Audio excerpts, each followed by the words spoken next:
ज्ञानवापी मामले में survey report अभी तक तैयार नहीं, आज कोर्ट में पेश नहीं हो सकी, कमिश्नर मांगेंगे और वक्त। हिमाचल कांस्टेबल भर्ती पेपर लीक मामला, नालागढ़ से 4 और आरोपी गिरफ्तार, कोर्ट ने दिया 6 दिन का रिमांड, अब तक 24 पकड़े गए। इस्लामिक देशों के संगठन को भारत की हिदायत, OIC से कहा कश्मीर हमारा है, उसके परिसीमन पर पाकिस्तानी प्रोपेगेंडा ना फैलाएं। और जघन्य वारदात से दहला किन्नौर, 13 वर्षीय किशोरी की हत्या, बेड बॉक्स में मिला शव।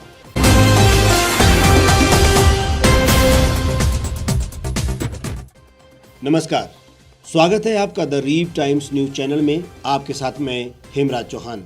अब खबरें विस्तार से। वाराणसी ज्ञानव्यापी परिसर की सर्वे रिपोर्ट आज सिविल जज सीनियर डिवीजन रवि कुमार दिवाकर की अदालत में पेश नहीं हो सकी। अभी तक रिपोर्ट तैयार ही नहीं हुई है। कमीशन की कार्रवाई के लिए अदालत की ओर से नियुक्त assistant advocate commissioner Ajay Singh ने कहा कि आज सर्वे रिपोर्ट जमा करने का आदेश कोर्ट ने दिया था, लेकिन एडवोकेट कमिश्नर की ओर से अभी रिपोर्ट तैयार ही नहीं हो सकी है। कोर्ट में एप्लीकेशन देकर दूसरे दिन की तारीख देने का अनुरोध करेंगे। कोर्ट से जो तारीख मिलेगी उस दिन रिपोर्ट पेश की जाएगी। सर्वे के दौरान सैकड़ों वीडियो और कई घंटों के वीडियोज हैं, उन्हें देख समझकर ही रिपोर्ट को तैयार करना पड़ेगा, इसके लिए समय लगेगा। ज्ञानवापी मस्जिद परिसर में सर्वे का मामला अब सुप्रीम कोर्ट पहुंच गया है। सर्वे के खिलाफ मस्जिद कमेटी ने याचिका दाखिल की है। जस्टिस DY चंद्रचूड़ और जस्टिस PS नरसिम्हा की पीठ इस मामले को देखेगी। 13 मई को सुप्रीम कोर्ट में सीनियर एडवोकेट फुजैल अहमदी ने ज्ञानवापी मस्जिद के सर्वेक्षण को तुरंत रोकने की याचिका दाखिल की। इस पर सुप्रीम कोर्ट ने तत्काल सुनवाई से इनकार कर दिया था। सुप्रीम कोर्ट ने कहा था कि पहले इससे जुड़ी फाइलें देखी जाएगी, इसके बाद कुछ फैसला लेंगे। ज्ञानवापी परिसर के सर्वे की शुरुआत 14 मई को हुई थी। सर्वे के आखिरी दिन हिंदू पक्ष ने ज्ञानवापी मस्जिद के वजूखाने में शिवलिंग मिलने का दावा किया था। हिंदू पक्ष के दावे पर अदालत के आदेश से उस जगह को सील कर दिया गया है। वहीं मुस्लिम पक्ष ने हिंदू पक्ष के दावे का खंडन करते हुए उसे फवारा बताया है। देश में इस समय जो माहौल बना है उसमें अलग अलग प्रतिक्रियाएं सामने आ रही हैं। हिंदू पक्ष साफ कह रहा है कि इतिहास से छेड़छाड़ हुई है और औरंगजेब ने मंदिरों पर मस्जिदें बनवाई है, जबकि ओवैसी चुनावी साख को ध्यान में रखते हुए देश की अदालत से लेकर हिंदू पक्ष का विरोध करते हुए कह रहे हैं कि बाबरी भी हमारी थी और ज्ञानव्यापी भी हमारा है, इसे कोई हाथ लगाकर देखें। ऐसे में धार्मिक असहिष्णुता का माहौल बनाया जा रहा है। हिमाचल प्रदेश पुलिस कांस्टेबल भर्ती पेपर लीक मामले में रोजाना नए खुलासे हो रहे हैं। सोलन पुलिस ने इस मामले में 4 और आरोपियों को सोमवार सुबह नालागढ़ से गिरफ्तार किया है। आरोपियों की पहचान परविंदर सिंह, हरविंदर सिंह, शकील मोहम्मद और दिनेश कुमार के रूप में हुई है। चारों नालागढ़ के रहने वाले हैं। गिरफ्तारी से पहले आरोपियों से कुछ सवाल जवाब किए गए। उनसे पूछा गया कि मुख्यमंत्री जयराम ठाकुर कहां के निवासी हैं, तो चारों सही उत्तर नहीं दे पाए। चारों को यह भी नहीं पता कि मशहूर मिंजर मेला कहां लगता है। कांस्टेबल परीक्षा में इनके अंक 68 से 73 के बीच बताए जा रहे हैं। पुलिस ने सख्ती की तो चारों ने गुनाह कबूल कर लिया। सोमवार को चारों आरोपियों को अदालत में पेश किया गया, जहां से उन्हें 6 दिन के रिमांड पर भेज दिया गया। पुलिस अब चारों से पता लगाने की कोशिश करेगी कि पेपर लीक मामले में संलिप्त दलाल और अन्य अभ्यर्थी कौन हैं। अब तक इस मामले में कुल 24 आरोपी गिरफ्तार किए जा चुके हैं। बताया जा रहा है कि पेपर लीक करने वाले दलाल इन्हें भी परीक्षा से एक दिन पहले अपने साथ हरियाणा ले गए थे, जहां पर इन्हें पेपर रटाया गया और वापस नालागढ़ छोड़ा गया। इन्होंने भी दलालों को नकद पैसे दिए हैं। मामले में अभी और खुलासे होने की संभावना है। पुलिस भर्ती पेपर लीक मामला सरकार के लिए भी गले की फांस बना हुआ है। हालांकि विपक्ष इस मुद्दे पर सरकार को ठीक प्रकार से घेर नहीं पाया है, फिर भी जनता के बीच आक्रोश तो है ही। अब देखना होगा कि सरकार कैसे इससे निपटती है। भारत ने जम्मू कश्मीर में परिसीमन को लेकर इस्लामिक सहयोग संगठन की टिप्पणी पर ऐतराज जताया है। विदेश मंत्रालय के प्रवक्ता अरिंदम बागची ने सोमवार को कहा, हम इस बात से निराश हैं कि OIC सेक्रेटेरिएट ने एक बार फिर भारत के आंतरिक मामलों पर अनुचित टिप्पणी की है। जम्मू कश्मीर हमारा अभिन्न हिस्सा है और अविभाज्य हिस्सा भी है। भारत ने पाकिस्तान का नाम लिए बगैर कहा कि इस संगठन को किसी एक देश के इशारे पर अपना सांप्रदायिक एजेंडा फैलाने से परहेज करना चाहिए। दरअसल ओआईसी ने जम्मू कश्मीर में परिसीमन को लेकर भारत की आलोचना की थी, जिसके तुरंत बाद भारत ने प्रतिक्रिया दी है। जम्मू कश्मीर की विधानसभा और लोकसभा सीटों के परिसीमन को लेकर केंद्र के आयोग ने मई की शुरुआत में अपनी अंतिम रिपोर्ट सौंपी थी। इस्लामिक सहयोग संगठन ने सोमवार को ट्वीट कर जम्मू कश्मीर में परिसीमन को लेकर आपत्ति जताई। इसमें कहा गया कि भारत का यह प्रयास जम्मू कश्मीर के डेमोग्राफिक ढांचे को बदलने और कश्मीरी लोगों के अधिकारों का उल्लंघन है। यह पहली बार नहीं है जब ओआईसी ने ऐसी टिप्पणी की है। पिछले महीने ही ओआईसी ने इस्लामाबाद में अपनी विदेश मंत्री लेवल बैठक में ऑल पार्टीज हुर्रियत कॉन्फ्रेंस के अध्यक्ष को बुलाया। इस मसले पर भी भारत ने कड़ी आपत्ति जाहिर की थी। 1967 की अरब इजराइल जंग के बाद मई 1971 में ओआईसी की स्थापना हुई। इसका पूरा नाम ऑर्गेनाइजेशन ऑफ इस्लामिक कोऑपरेशन है। इसका मकसद ही फिलिस्तीन की मदद करना और उसे इजराइल के साए से मुक्त कराना था। शुरुआत 30 देशों से हुई थी। आज 57 देश इसके सदस्य हैं। इसकी कुल मिलाकर आबादी करीब 180 करोड़ है।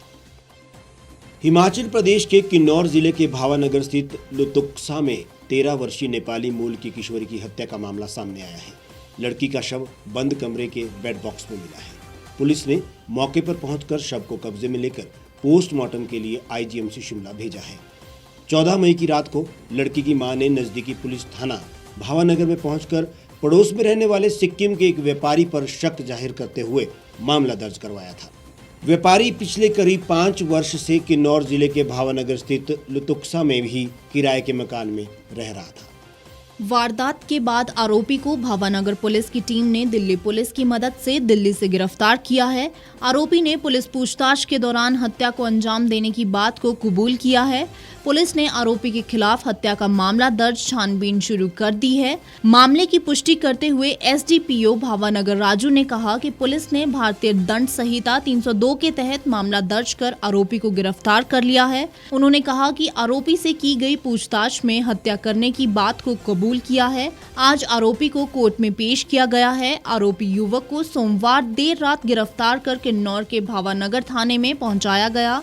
जानकारी के अनुसार किशोरी की मां ने पुलिस थाना भावानगर में रिपोर्ट दर्ज करवा दी थी कि पड़ोस में ही रहने वाले एक युवक ने उसकी बेटी को अगवा कर छुपाया है। इसके बाद पुलिस ने मामला दर्ज कर छानबीन शुरू कर दी। आरोपी युवक के कमरे में ताला लगा हुआ था। मकान मालिक और परिजनों ने कमरे का ताला तोड़कर देखा तो बंद कमरे के बेड बॉक्स में संदिग्ध हालात में किशोरी का शव पड़ा था। इसकी सूचना पुलिस थाना भावानगर को दी गई। सूचना मिलते ही एसडीपीओ भावानगर राजू की अगुवाई में भावानगर पुलिस की टीम ने मौके पर पहुंचकर शव को कब्जे में लेकर पोस्टमार्टम के लिए आईजीएमसी शिमला भेजा। साथ ही एएसआई रामसेन की अगुवाई में मुख्य आरक्षी विशाल, आरक्षी उमेश, आरक्षी प्रवीण की टीम आरोपी को पकड़ने के लिए दिल्ली रवाना हुई। पुलिस ने 2 दिनों के भीतर ही आरोपी युवक को गिरफ्तार कर किन्नौर लाया। आरोपी मनोज शाही गांव बाईपास डाकघर देवराली, तहसील देवराली, जिला ईस्ट सिक्किम का निवासी है। हमारे आज के इस बुलेटिन में फिलहाल इतना ही। आप देश और दुनिया की तमाम खबरों के लिए हमारे साथ बने रहिए और देखते रहिए द रीव टाइम्स।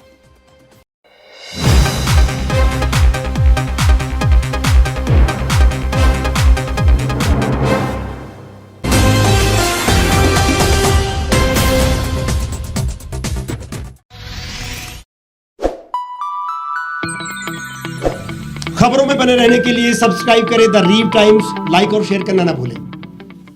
एक छत के नीचे सुविधाओं का अब उठाएं लाभ। रीव ई मार्ट में अब पाएं अपनी रसोई के लिए गुणवत्ता और सस्ते दामों पर राशन सामग्री। दालें हो या हो मसाले, आपका किचन ई मार्ट संभाले। उच्च गुणवत्ता और दामों में बेहतरीन रीव ई मार्ट में पधारें और पाएं अपनी पसंद के सभी उत्पाद, या फिर करें ऑनलाइन ऑर्डर और पाएं घर द्वार पर ही सुविधा। आज ही संपर्क करें फोन नंबर 8219694079 पर, बाईपास रोड, शनान, संजौली, शिमला। गांव की चौपालों से लेकर संसद के गलियारों तक, गृहिणी के चूल्हे से लेकर निवेश और बाजारों तक, किसानों के हाल से लेकर खेत और खलिहानों तक, शिक्षा और स्वास्थ्य से लेकर खेल के मैदानों तक, संसद के प्रधान से लेकर पंचायत के पंच तक, सेंट्रल हॉल से लेकर ग्राम सभा के मंच तक, हर खबर पर रहेगी हमारी पैनी नजर।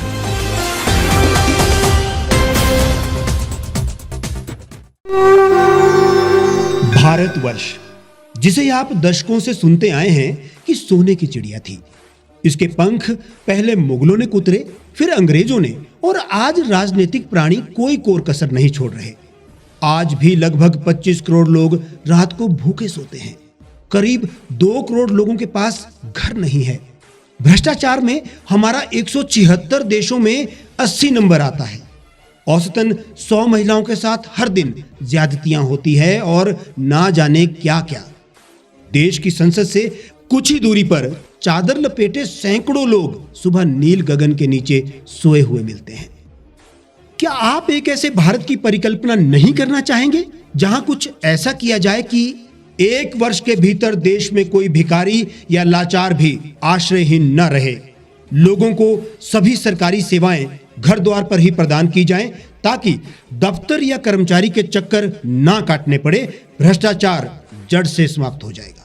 सेवा प्रदाताओं की पब्लिक रेटिंग यानी जनाकलन और तकनीक द्वारा अपराधों का शून्यकरण किया जाए। स्वास्थ्य और आधारभूत शिक्षा सभी के लिए समान गुणवत्ता के साथ निशुल्क प्राप्त हो, और भी बहुत कुछ। यदि आप इस पवित्र राष्ट्र निर्माण यज्ञ का हिस्सा बनना चाहते हैं तो आज ही राष्ट्रीय लोक नीति पार्टी से जुड़ें। अब देश राजनीति से नहीं, लोक नीति से चलेगा। विजिट करें वेबसाइट rashtriyalokniti.org।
लेटेस्ट खबरों के लिए आप यूं ही देखते रहिए the reap times. Like, share और सब्सक्राइब करना ना भूलें।